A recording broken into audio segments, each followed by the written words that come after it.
Done is done. You can't unring the bell. You can bet I would if given a chance. I find myself praying every day, something I never did much of before. Fear is what drives me. I don't want to go to hell, if there even is such a place, and I know I'm not a shoo-in for heaven. This worries me.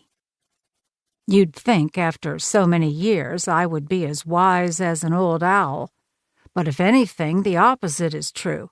The more I learn, the less I understand, and the more uncertain I become.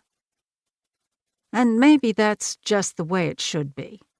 The afterlife as a mystery, known only to God. I do know one thing. I am the only one left who knows the truth about the final moments in the life of Alice Louise Bennett. She was my sister, only 18 months older.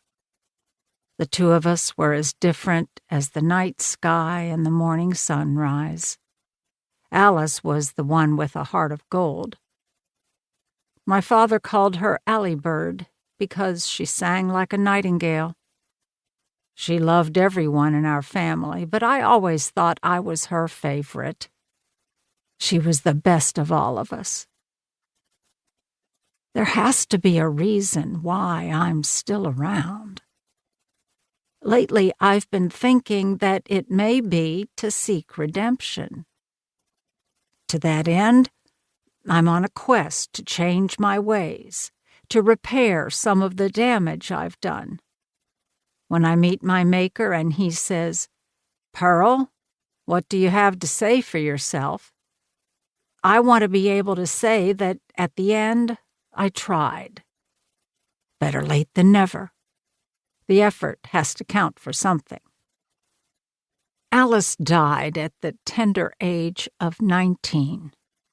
She would have lived much longer if not for me and my foolish pride.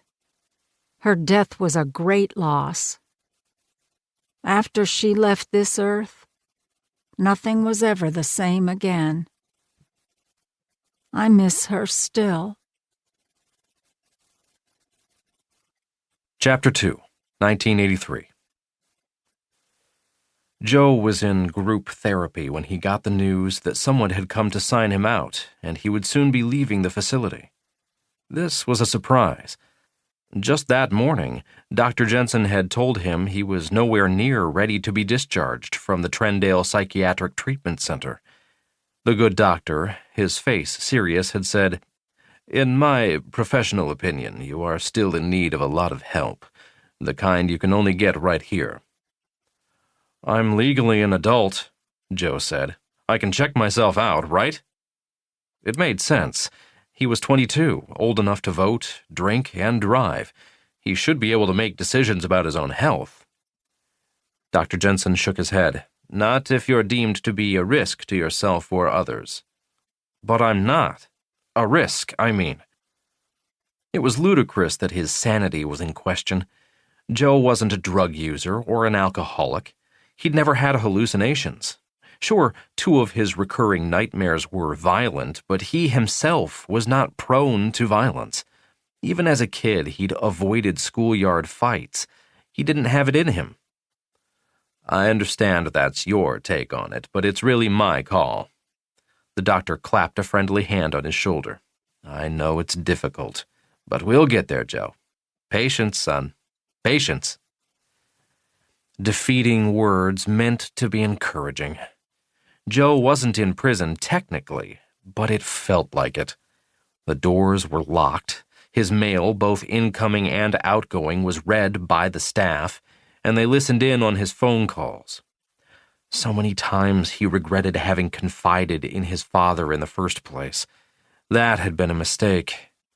His dad had told his stepmom, who'd become insane with worrying. If he were being perfectly honest about it, she had good reason. On more than one occasion, he'd woken the entire family with his screaming. After a while, bedtime began to make him anxious, so he'd started staying up late, throwing back a few beers in the hope it would mute the dreams. Even the guys at work noticed the mornings he'd staggered onto the job site.